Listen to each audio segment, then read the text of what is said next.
Oi pessoal, eu me chamo Lídia da Silveira e eu vou apresentar sobre o Uzbequistão. Esse vídeo, em primeiro momento, ele vai ser separado em 3 tópicos. O primeiro vai ser sobre o Uzbequistão no BRICS, o outro vai ser sobre o seu contexto geográfico, histórico e os grupos étnicos presentes no país, e por último, vai ser sobre o contexto político e as políticas linguísticas do país. É isso, eu espero que vocês gostem do vídeo e até mais. Então, vamos começar. O Uzbequistão no BRICS. Então, um pouco sobre o BRICS. O BRICS ele é um bloco econômico formado atualmente por 11 países membros, que é o Brasil, Rússia, Índia, China, África do Sul, e atualmente foram anexados, foram aceitos como membros, né, a Arábia Saudita, o Egito, Emirados Árabes Unidos, a Etiópia, Indonésia e o Irã. E em 2024, quando houve a cúpula de Kazan lá na Rússia, foram aprovados como países parceiros do BRICS o Belarus, a Bolívia, Cazaquistão, Cuba, Malásia, Nigéria, Tailândia e Uganda, e o nosso Uzbequistão. Então, sobre o Uzbequistão no BRICS, né? Em 2025, esse ano, ele passou então a integrar o Banco do BRICS. Com isso, o país ele vem buscando fortalecer laços econômicos e financeiros com os outros membros do BRICS, né? E também reforçar o papel estratégico da Ásia Central nas novas dinâmicas globais. Então, para o nosso segundo tópico do vídeo, eu vou falar um pouco sobre o contexto geográfico, a história e os grupos étnicos no Uzbequistão. O contexto geográfico, então, é um país que ele se localiza na Ásia Central, ele não tem saída para o mar, ele vai fazer fronteira com países como o Cazaquistão, o Turcomenistão, o Tajiquistão, o Quirguistão e o Afeganistão, e tem como capital a cidade independente de Toshkent. Ele possui um clima continental árido, com verões quentes e invernos frios. Então, para o contexto histórico, eu decidi pegar apenas os principais períodos históricos do país, porque é um país com uma história muito extensa e não dá para colocar em um vídeo só. Então, a gente vai começar pelo Império Mogol, que ocorreu lá no século XIII, quando Gengis Khan ele invadiu com os mongóis a Ásia Central, conquistando a região conhecida como Transoxiana, onde se encontra boa parte do Uzbequistão hoje em dia. E isso foi lá em 1220. No mesmo século, houve o Império Timurida, que foi fundado pelo senhor da guerra turco-mongol Tamerlão Timur, lá em 1370 e 1405. Ele teve o atual Uzbequistão como centro, e cidades como Semarcanda e Crisabel serviram como importantes capitais e centros culturais. Essa dinastia, ela foi fortemente influenciada pela cultura persa, e ela veio a um fim lá em 1507, quando foi conquistado pelos Shaibanidas, que é uma dinastia uzbeque que estabeleceu o canto de Bukhara, e então encerra aí o domínio timurido na região. Então, o país a gente tem um belo pulo aqui na história, e a gente então entra no século XIX, quando então houve o primeiro domínio russo na região, que ocorreu em 1868 e 1876, que foi quando o Império Russo anexou o território e o integrou ao governador-geral do Turquistão, estabelecendo aí o Turquistão russo. Esse domínio, então, foi marcado pela imposição de políticas russas, pela exploração do algodão e pela integração do território a um sistema político centralizado sobre o controle de Moscou. Então, a gente vai para o segundo domínio russo, que foi o domínio soviético, que começou ali no início dos anos 20, quando o Império Russo anexa o território uzbeque e denomina e em 1924 o denomina como República Socialista Soviética do Uzbek. E a cidade de Toshkent ela vai ser designada como capital em 1930. Esse período soviético ele viu intensa industrialização, porque foi quando muitas fábricas russas foram transferidas para a região durante a Segunda Guerra Mundial. E, por fim, o país teve sua independência em 1991, quando a União Soviética cai. Mais especificamente, ele teve sua independência lá no dia 31 de agosto de 1991, quando o Soviete Supremo, com o atual presidente, o Islam Karimov, assinaram resoluções renomeando, então, o Uzbequistão de República Socialista Soviética Uzbek para, então, República do Uzbequistão. E no dia 1º de setembro, é comemorado o Dia da Independência Nacional, e é um feriado em todo o país. E para finalizar essa segunda parte do vídeo, eu vou falar um pouco sobre os grupos étnicos. Ele é um povo, como a gente viu, sobre todas essas dominações, mongols, do Timurida, os domínios russos, e mais ainda, que eu não consegui falar, né? Ele é um povo, então, formado por uma junção de várias tribos. Ele possui, a maioria da população pratica e se denomina muçulmana, mas eles não seguem um ramo específico da religião.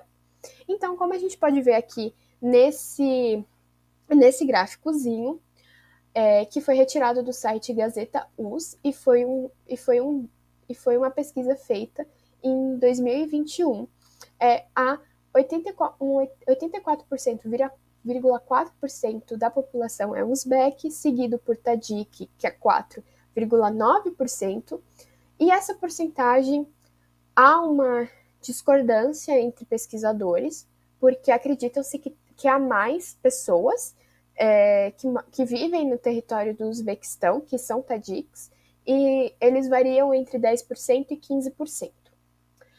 Os Kazakh têm 2,4%, os Karakalpak têm 2,2%, os russos 2,1% e as outras nacionalidades que estão presentes no Uzbequistão são 4,1%.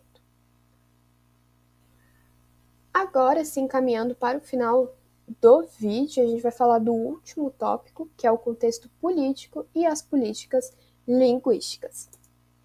Então, o contexto político do Uzbequistão é que ele é republicano presidencialista, onde o Oli Majlis é o parlamento, né, o Senado do país.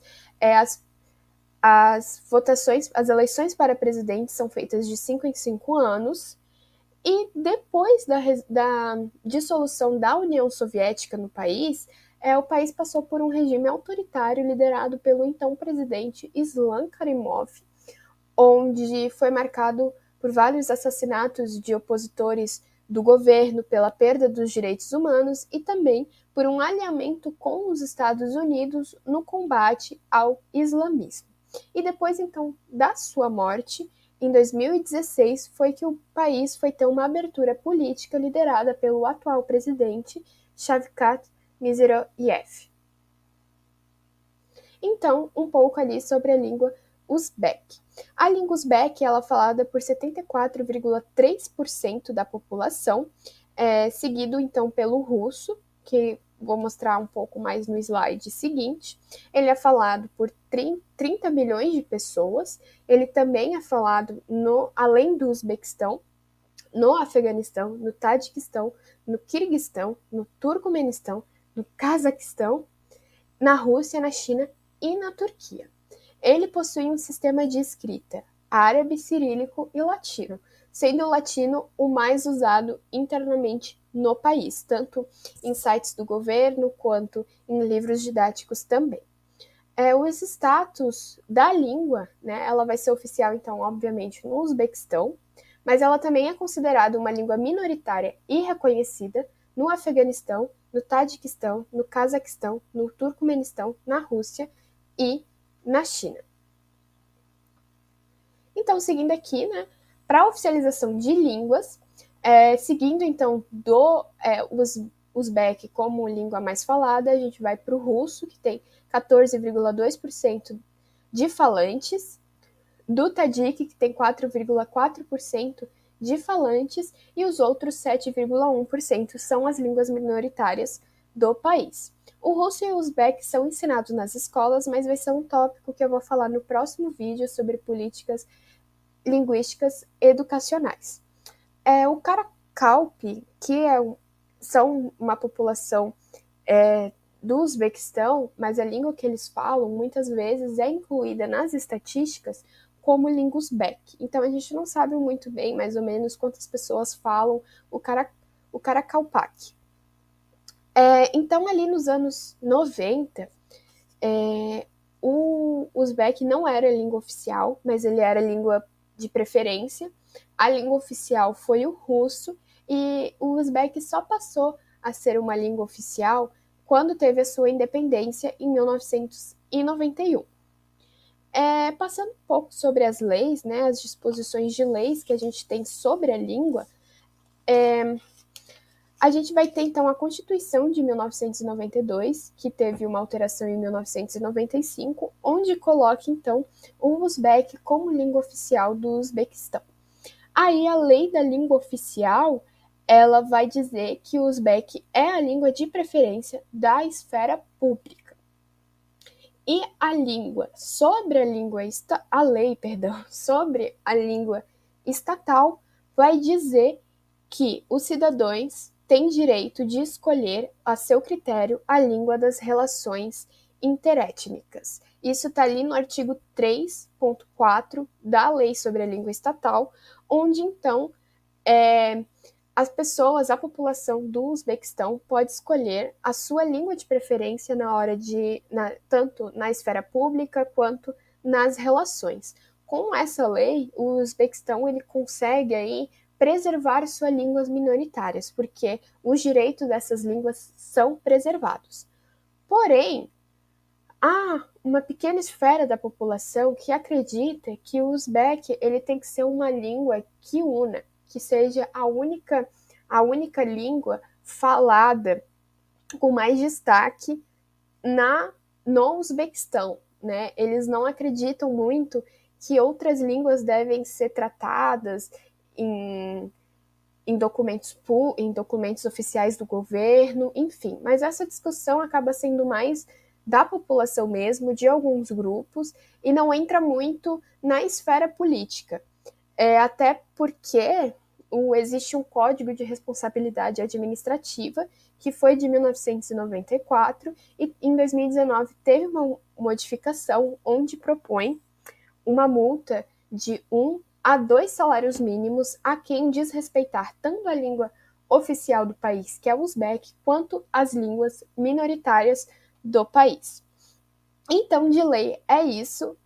O país tem muitas leis que estavam em vigor, saíram de vigor, mas realmente são muitas leis, mais as leis principais sobre a língua e sobre a língua da administração pública são essas: a Constituição, a Lei da Língua Oficial, Lei sobre Língua Estatal e o Código da Responsabilidade Administrativa. Então, antes de encerrar, eu queria mostrar aqui. Eu queria mostrar o alfabeto, como que é o alfabeto do Uzbequistão. Então, aqui na primeira coluna vai mostrar como que é o alfabeto uzbek em alfabeto latino, né, no ABC, que a gente conhece, e aqui do outro lado também vai ter o uzbek em letra cirílica, né. Alguns sites do governo escrevem em letra cirílica ainda, outros vão ter em letra latina, e também os sites do governo, principalmente, sempre vão traduzir do uzbek para o russo e agora para o inglês. Mesmo não tendo muitos falantes em inglês no país, mas assim,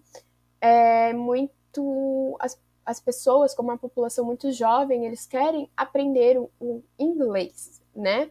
Mas são poucas, não é muito raro. Os próprios turistas que vão preferem usar o Google Tradutor em russo ou em uzbek. Mas é isso. A primeira parte do vídeo é sobre isso. Espero que vocês tenham gostado, espero que tenha ficado claro. E nós nos vemos no próximo vídeo, que vai ser sobre as políticas de língua educacional no Uzbequistão. Até mais!